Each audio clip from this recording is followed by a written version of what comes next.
En este grupo de videos vamos a explicar brevemente el aspecto esotérico del signo de Piscis. Para el efecto vamos a usar dos libros que son de los más importantes en este sentido. Primero está el libro llamado La astrología como ciencia oculta, o el testamento de la astrología, del médico y astrólogo Oscar Adler, que es uno de los más importantes y donde se explica el desarrollo de la personalidad de cada signo en una forma bastante completa. Y en segundo lugar, examinaremos la parte esotérica de Piscis, igual que lo hicimos con la parte esotérica de Acuario, con el libro la astrología esotérica de los maestros tibetanos, firmado por el maestro Dwight Kuhl y presentado por la teósofa Alice Bailey, que también es un libro que complementa sobre todo la parte de la evolución de la espiritualidad, la evolución de la conciencia en cada uno de los signos. Así pues, empezamos con el libro primero del ya citado autor Oscar Adler, que nos explica de la siguiente manera el desarrollo de la personalidad y las características de la personalidad en Piscis. Hay que advertir que este signo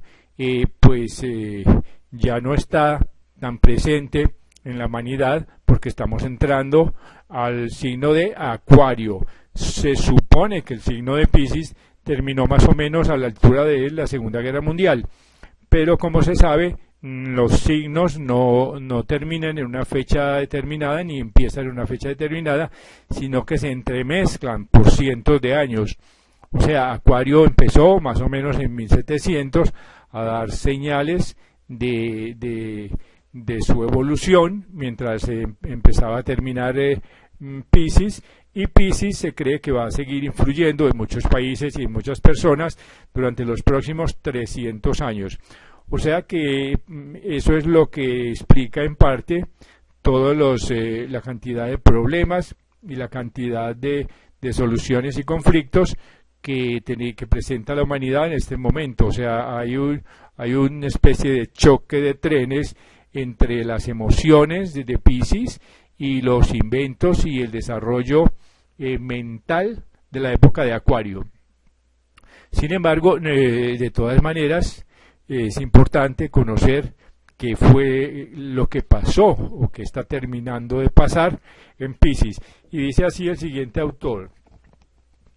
Pasamos ahora al signo de Piscis. Se trata del signo neutralizador de la cualidad de agua. De entre las tres modalidades de la calidad acuática, podemos considerar al signo Piscis como el más desvalido. Sabemos que los tres signos de agua, Cáncer, Escorpión y Piscis, carecen de la protección emocional que en el mundo material significa el cuerpo. Pero mientras Cáncer y Escorpión logran conquistar el auxilio al desvalimiento del cuerpo psíquico desnudo, recorriendo por ello al medio humano que los rodea, a la naturaleza de Piscis le faltan las energías adecuadas para la conquista de este auxilio. O sea, le faltan totalmente. ¿Por qué? Porque se agotan y neutralizan en su lucha por establecer el equilibrio entre las polaridades psíquicas, activa y pasiva. Así que Piscis pasa de las emociones muy extremas, de llanto y de alegría. Es por eso que de entre los signos de agua es el de Piscis el que envuelve más profundamente al ser humano en las emociones, en lo psíquico, y lo mantiene sujeto a una vida de emociones muy violentas, como a un sonámbulo que no acertara a despertar de su estado onírico, o como a un soñador que no puede llegar al estado de vigilia. Así que tratemos de ver más de cerca este estado, recurriendo a una imagen que tomaremos del símbolo del signo zodiacal correspondiente a Piscis. Los dos peces que componen este signo de Piscis se disponen en el símbolo paralelos a sus ejes longitudinales, pero de manera tal que la cabeza del uno quede a la altura de la cola del otro. Este apareamiento nos recuerda involuntariamente que esta unión de las dos agujas magnéticas, que en la física se denomina por las agujas astáticas. Cada una de estas agujas posee una fuerza directriz magnética propia. Tiene, por así decir, su propio carácter, su propia estabilidad. Pero al estar el polo positivo cerca del polo negativo y viceversa, el par de agujas pierde toda dirección. Así que las fuerzas magnéticas parecen totalmente neutralizadas en ese par de agujas imantadas. Pero lo que ocurre en realidad es que tales fuerzas magnéticas se han desligado del magnetismo terrestre. El estado psíquico, el estado emocional, no tiene dirección propia en Piscis, pero es extremadamente sensible a toda oscilación del alma, a toda vibración emocional que le llegue del mundo circundante. Así que vive creyendo vivir una vida propia, una vida emocional ajena. Esa es la tragedia de Piscis, que le fluye de las corrientes emocionales del medio. Vive una vida emocional sugerida, como si fuese la propia. Así que esta vida emocional ajena no se convierte en protectora de la vida psíquica propia, sino que se mezcla con ella, de manera que en el producto mixto resultante se esfuman los límites entre ambas vidas emocionales. Entonces dijérase que así que el hombre de Piscis vive una vida, por decirlo en términos de algunos autores, en que otro sueña de él. Vive, por así decir, su vida emocional en forma pasiva, o sea, padece la vida propia y la ajena. Es demasiado sensible a las emociones ajenas. Al pronunciar Fausto ante la entrada de Margarita en la celda las palabras siguientes: me embarga toda la miseria humana, se expresa de modo aproximado aquello que puede sentir el alma del hombre de Piscis al tener que soportar a la hora de su nacimiento, estar encarcelado en un cuerpo humano que le es dado como propio. Y es así que de por vida el pobre pisciano se encontrará en un estado que en lo referente a su vida emocional, si lo que aquí exponemos, recurriendo a una imagen, se presenta ante nosotros en forma real, corporal, nos encontraríamos ante un loco, una especie de enfermo psíquico o una especie de hipnotizado, o sea, un sonámbulo que por nada podría ser arrancado de su vida emocional, de sus propias emociones, víctima de sus lágrimas y sus risas. Es decir, que nos encontramos casi ante un enfermo. Hasta cierto grado, este retraimiento emocional es característica común a todos los hombres de agua. Ninguno de ellos tiene un cuerpo físico que pudiera unirlos inmediatamente con el mundo de la realidad. Pero es el hombre de Piscis el que ni siquiera posee la capacidad de crearse un cuerpo sustitutivo, como lo hacen los otros dos signos acuáticos. Y es por eso que a él le aflorará la conciencia antes que a los demás hombres la calidad acuática, su condición de paciente, entre comillas, de prisionero de sus padecimientos. Así que el hombre de Piscis es un paciente preso en el sentimiento de su estado de enfermedad y trata ante todo de vivir su enfermedad del mismo modo en que el sujeto sano trata de vivir su estado de buena salud. Quien se siente tan conforme con su enfermedad como el sujeto sano con su buena salud, ya puede ser llamado en cierta forma como un merodeador. El hombre de Piscis es en principio un merodeador innato de su vida emocional. Se resigna en cierta forma a ser un prisionero emocional. Y sigue afirmando el señor Adler: no son pocos los hombres de Piscis que se refugian en un estado duradero de este tipo, huyendo de ese modo del campo de batalla de la vida. Hacen de esto sobre todo aquellos que han renunciado a la entrada a la lucha de la vida. Tratemos de darnos una idea de este estado de alma cuya característica esencial consiste en sustentar una idea inconfesada de la propia inferioridad frente al prójimo, frente al hombre de la realidad, sano, mejor equipado para la vida, que se sabe arreglar fácilmente allí donde no alcanzan sus propias fuerzas. Esto trae como consecuencia el que por de pronto el hombre de Piscis trate de continuar con su vida emocional con una especie de tedio remordido, mientras sea posible hacerlo. Como siempre en tales casos, habrá que tratar de convertir este defecto en virtud, o sacar a relucir los valores positivos de esta predisposición innata. pero no es poco el esfuerzo que exige el andar realmente por este camino. En muchísimos casos vemos formarse la tendencia a recorrer una especie de camino de compromiso. El hombre de Piscis ve entonces la virtud únicamente en el hecho de tener que conformarse, que reconciliarse con su propio destino.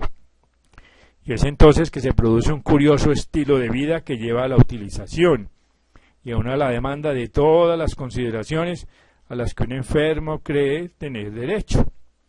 Y así como el niño tiene el derecho natural de ser tratado con consideración, el hombre de Piscis, pues, que solo quiere curarse, llamémoslo tipo de Piscis poco avanzado, pone especial énfasis, especial cuidado en alimentar la pretensión de ser tratado con consideraciones especiales, pues así al menos lo siente él, no es más que un niño que jamás llegará a ser adulto y ante todo un niño indefenso. Sin embargo, no está tan indefenso como parece. Lo que ocurre es que tal hombre de Piscis ha copiado su táctica y su estilo de vida de la táctica de los niños. Esto es, ha adoptado la táctica de los débiles, cuya exagerada, recalcada debilidad constituye a la vez su fortaleza. Esta fortaleza se manifiesta de entrada en la pretensión, propia también del niño, de no ser tomado en serio, de seguir siendo responsable, ahora en las situaciones más serias, como en los casos del niño ante la ley. De aquí resulta pues un curioso comportamiento que sin ser moral, puede con todo ser entendido en sus consecuencias morales. Nos la tenemos que ver en este caso con un ejemplo especial de mimetismo defensivo, que caracterizamos en contraste con el mimetismo pasivo del hombre de Cáncer y el mimetismo activo del hombre de Escorpión, como en un mimetismo moral. Recordemos que la característica del hombre de Piscis es el hecho de que éste convive con la vida emocional de sus semejantes, convirtiéndola en de ajena a propia, y estando pues abierto a todos los impulsos pasionales que le lleguen, y esto nos permitirá entender cuán capacitado debe hallarse para recibir dentro de sí mismo y combinar dentro de sí las corrientes emocionales más contrarias.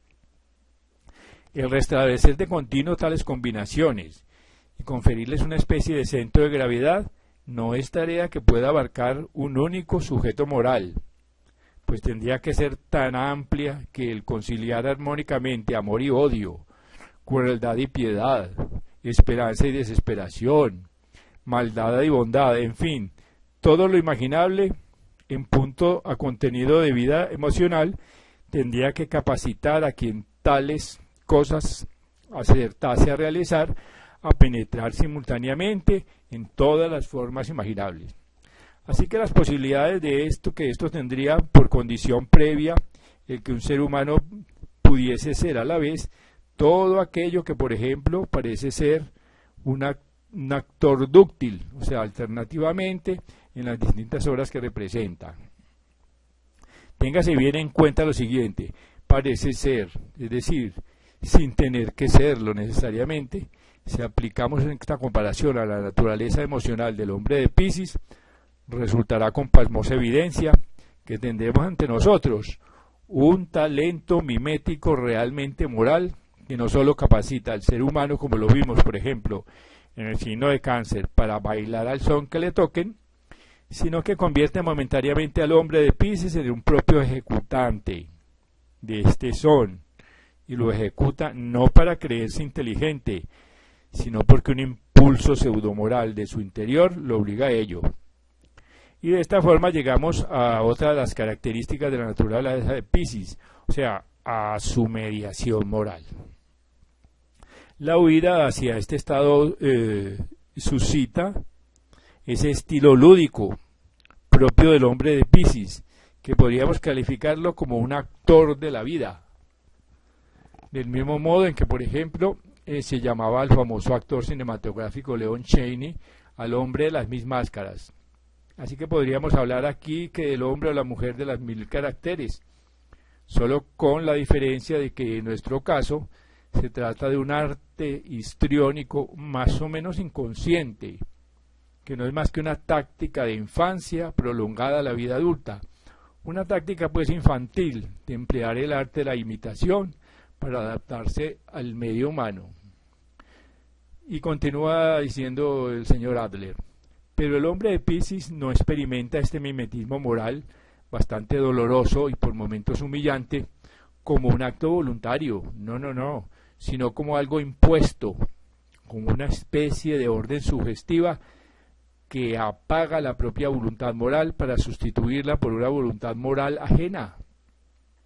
Y esto nos lleva finalmente a una nueva característica del hombre de Piscis, la cual representa la otra faz del merodeo, a saber, que es el sentimiento de ser una víctima, una pobre víctima despojada de toda resistencia moral, indefenso, un hijastro, si se quiere, de Dios sobre la tierra, destinado a pasar la vida en impotente rebelión contra la prisión emocional, para al fin buscar la resignación como única salida posible que le ahorre la vana lucha por la liberación.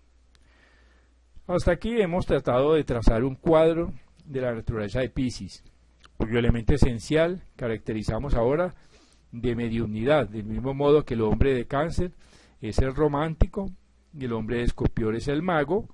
Así pues el hombre de Piscis aparece como el medium, como la víctima. Y ya en esto vemos una referencia al camino evolutivo que ha de seguir en la vida el hombre de Piscis. Dos caminos se forman de lo que antes fuera un solo camino. Uno de ellos lleva hacia abajo y el otro hacia arriba.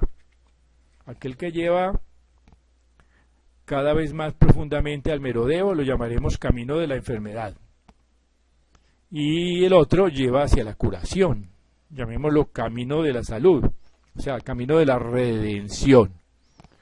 Y de este modo podemos distinguir claramente los dos tipos fundamentales del hombre de Piscis superior y el hombre de Piscis inferior. Esto se sume cada vez más en una enfermedad, consagrando su existencia a vivir la enfermedad, pero el superior halla el camino de la redención y lo recorre triunfalmente. Vemos el camino del martirologio resignado.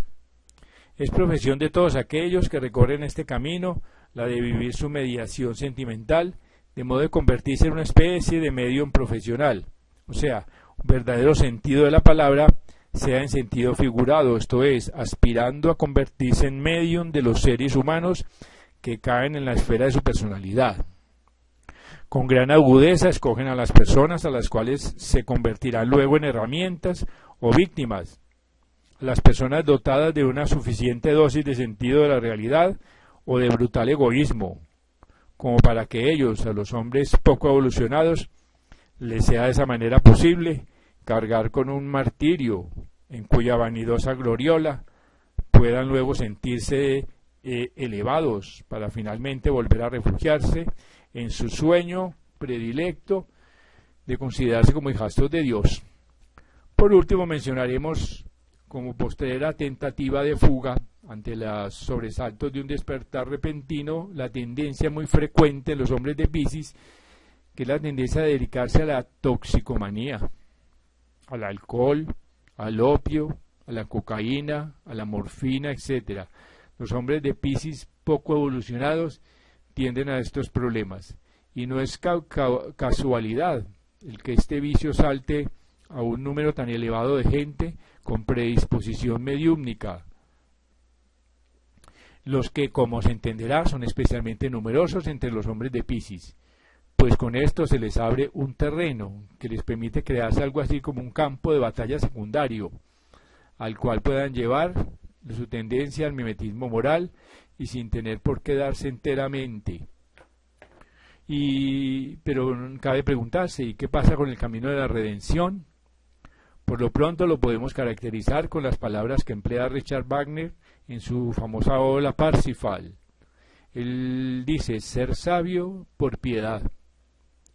Quizá más capacitado que aquel en cuya alma resuena toda la miseria de la humanidad, que aquel que a través de esta resonancia vive dentro de sí la música que armoniza lo elevado con lo bajo, que mueve el alma humana, quizás más capacitado que éste para desentrañar todas las disonancias, para desbaratarlas y convertirlas en consonancias al procurar de aquello que para el hombre de Piscis, poco evolucionario, constituyera la fuente de su enfermedad, y por medio de un sacrificio voluntario de sí mismo, por una penetración comprensiva de las profundidades del torbellino psíquico, al procurar, decíamos, el remedio a estos males, para superar estos males dentro de sí mismo, pudiendo de este modo señalar el camino a los demás, pudiendo, por así decir, brindar a los demás el extracto curativo de su propio calvario, algo así como un suero redentor, es decir, la sabiduría brotada de la piedad, como una bendición para que todos los seres humanos. Y ahora lo que importa es ni más ni menos que convertir la maldición de tener que compadecer en la bendición de una piedad voluntaria, de la piedad que puede procurar únicamente el saber aliviar los males ajenos. Pero para entender esto, volveremos a partir del órgano que corresponde con el cuerpo humano a la radiación de Piscis, o sea, a los pies. Tenemos pues que con los pies se para el hombre sobre la tierra, los pies apuntan hacia la tierra, mientras la cabeza apunta hacia el cielo.